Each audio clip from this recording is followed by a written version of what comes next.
You guys, it's Will. I'm going to go through the markets and some sectors and stuff like that, as I usually do. If you look at my list of videos here, I've been talking about stock markets looking bad and volatile, and then bearishness on the 14th.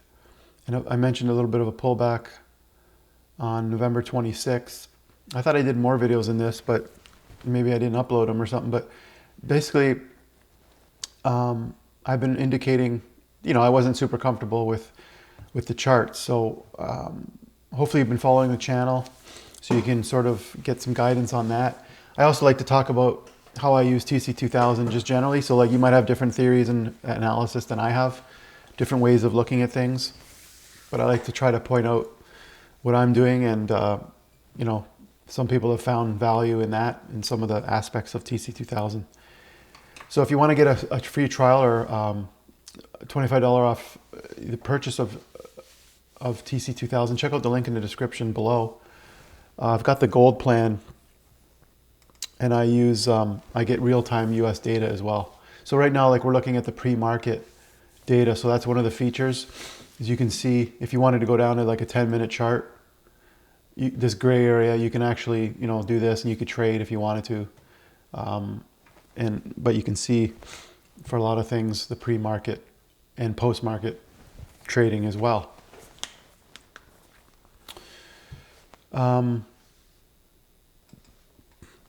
So let's start with the NASDAQ. If you haven't seen this chart before, I've talked about the things that I have. It could be overwhelming if you look at it like this, but I have a chart. I call it naked. There's a tab. You can have all these different looks and feels. That's what I like about TC1000. One of the things. You've got fundamentals, where you can look at, over here you see earnings per share and all that stuff, and you can scan for that. There's one which is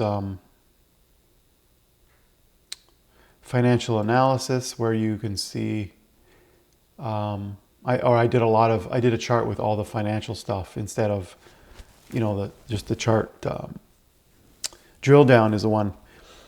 This is really interesting because you click on each sector, communication, and then it shows you all the stocks in the subsectors. So if I go to energy, you've got integrated, midstream. If you go to technology, you got information technology, semiconductors, gaming. So it breaks it down into each, and then you can see the stocks over there. So it's a quick way to find,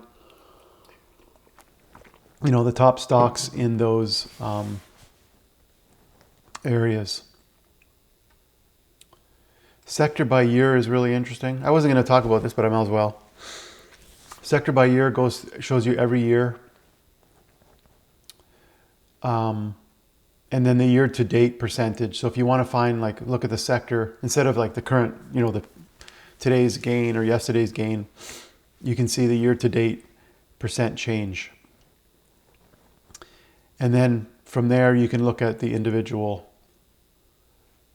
indices, subsectors, whatever you want to call them, and then the stocks themselves. So you could find the really strong stocks in each of the areas.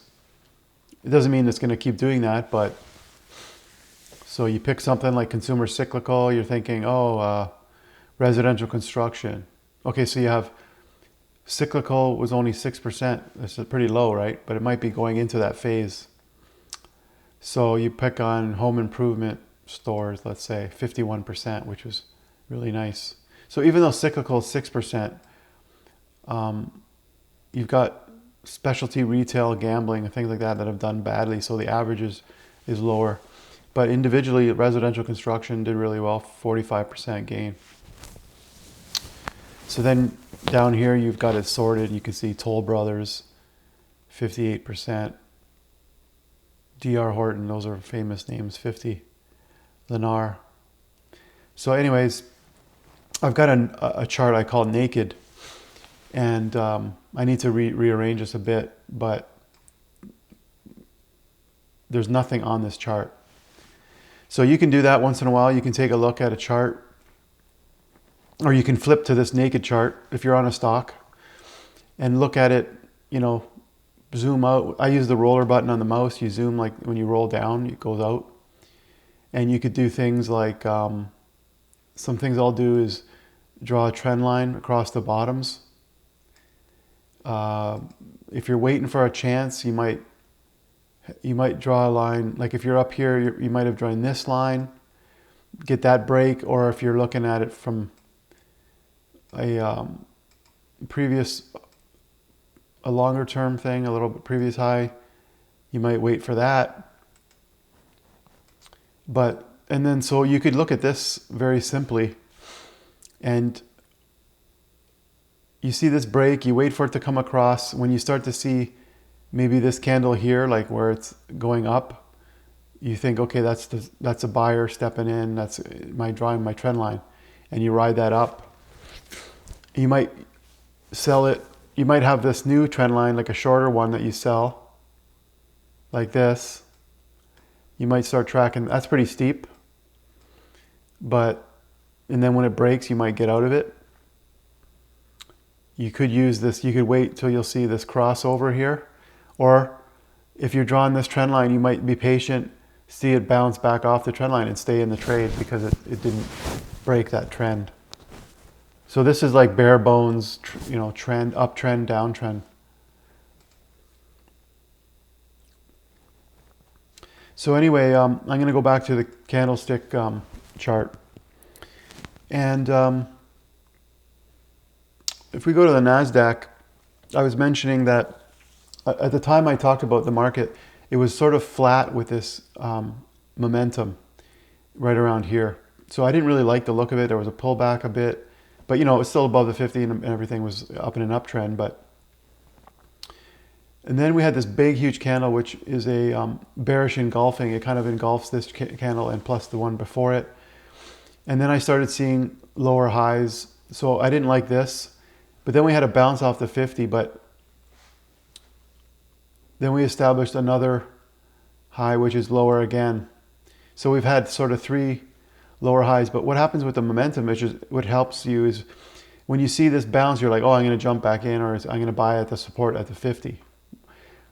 But because we haven't crossed back over, this is down, going down still, and now you see it turning down. So this kind of sometimes you can keep you out if you have a rule that you have to have a crossover like this of momentum, or even above zero in the price percent oscillator. So this shows like we didn't quite get there. We came close and then we came back down again.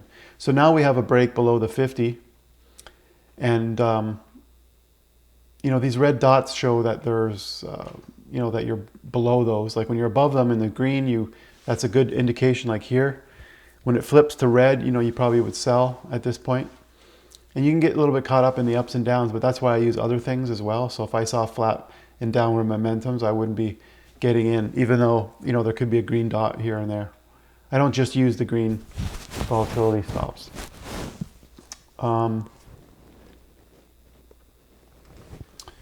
S&P 500. So we had this, I mentioned, I had a line here. This was like a double top. So even though it came back, it didn't break through that. And the momentum was coming down. It started coming back up. It did cross, but it was fairly flat, but it did cross. So right around here, it was still decent. And then we've had a couple of down days here. And this is in the pre-market. So, you never know. It could support. It's a mix between Dow and the NASDAQ. So, and a lot of these things are being supported by, these indices are supported by a few, like the big, huge Amazon, the FANG stocks, Amazon, Netflix, Tesla, stuff like that. And they've been going, if they start going down, which they are a little bit, like if you look at Tesla, like it's so obvious to me, like when you have this huge, it goes parabolic, you get out here, because the momentum is in this down thing, I wouldn't get involved in this crap right here because you have this big, huge uptrend and then it's pulling back. So even though you get a few green dots, it doesn't mean. So I've got this line and this is the downtrend. So, we bounced off it and we keep going down. Now we're broke on the 50. So that's how I do it. And if you look at Amazon, it's the same thing. These are the big flyers that we're keeping you know, the main market's up. Some of them aren't doing as bad. What else do we have? Google. That one's now dropped below the 50. Microsoft was doing pretty good, but this has dropped below the 50. So if the big names start dropping, you know, that's why I think we're seeing the NASDAQ and that going down. The Dow is not doing as badly right now. You had a crossover of the momentum. We've stayed above this, green dots here, green volatilities, and a bit of a pullback here. So like, there's a bit of a shift between tech, high growth stocks, and going into cyclical and industrials and stuff like that, safer, defensive. So if I go into Dow, one nice feature with TC2000 is you click on this, you see the stocks that are in the component stocks. And you can sort of see what is at the top of the list today, this morning. Healthcare, diversified industrials, household. This is another healthcare. So there's a bit of a shift. I can show you with the sectors but when you have like Coke and stuff, it's consumer defensive. So people are going into defensive. They're moving from a McDonald's, you know, obviously cyclical. People are moving from growth, but at the same time, there could be a bigger, larger pullback of everything. But it's something to keep in mind that there is a shift to more of the industrial stuff, the Dow Jones type of stuff. So that's the kind of market look. IWM, which is a small cap, is looking really bad. Like here it was really bad, then it broke up and then it reversed really fast. Broke below 50. If I pull back way back here, let's just go. So these were some lows here. We're kind of right at that spot of support. But you know, the momentum looks weak. You see how it comes down, it curls back like it's going to cross, and then it just keeps going. So you don't want to jump the gun, in my opinion. And even if it crosses, you might want to wait till it gets up above the zero line. And you can see here we had a cross, but you know, you're below the 50. So when you're down here below the 50, and based on this past history of the chart, I wouldn't be getting in because it looks ugly, right? So this chart is not ready for action, in my opinion. If we go to sector ETFs, this is what I have in the US. I have, over time, I've sort of grabbed sector ETFs of different types.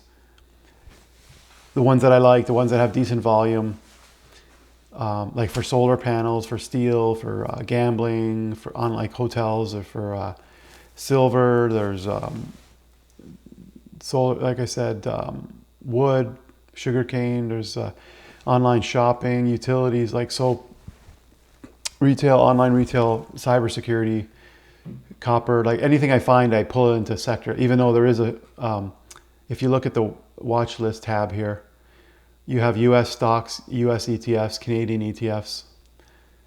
If you want to get TC2000, check out the link below in the description. You can get a free trial or $25 off a purchase.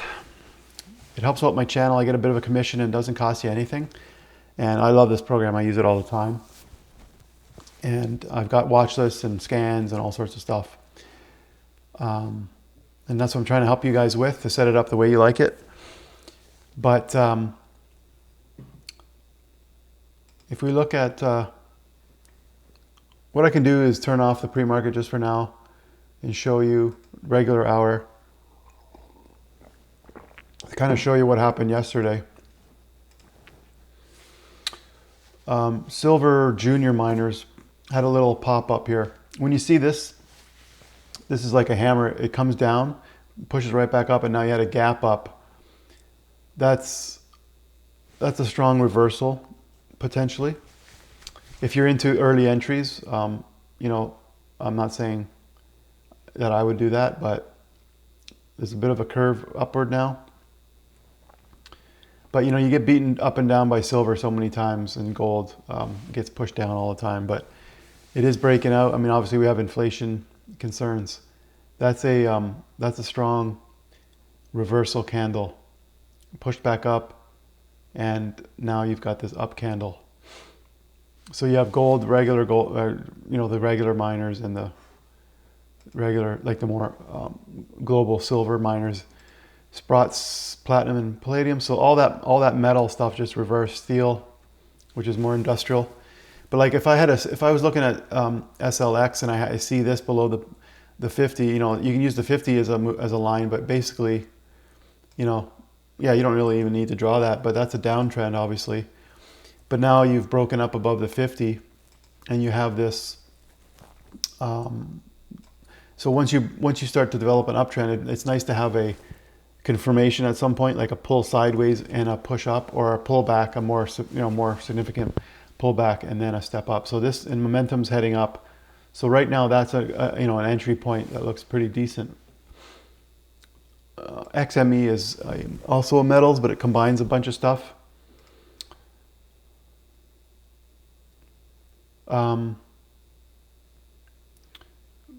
Biotech, I don't like the look of that chart. Silver, here's another one. This is the actual silver trust. So that's not the mining, but the silver itself. Potentially a good reversal there. And it also bounced off of the previous low.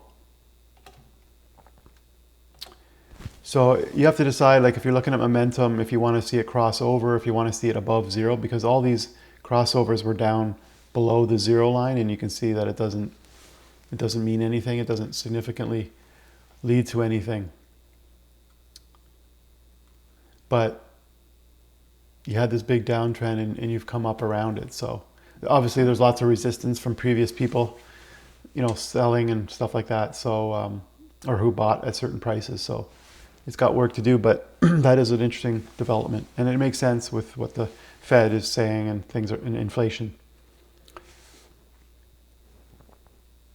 I think that's good enough. I've been going through a lot of stuff.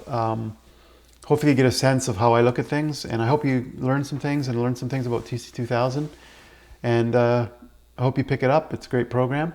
I also use TradingView, and I meant to talk about videos with that where I do more of the cryptocurrency. I have a subscription for TradingView. It's in the description as well. But the reason is I want to have more watch lists for different scenarios of crypto that I have, and things like that. So hopefully I can do some videos on that as well. But talk to you guys in the next video.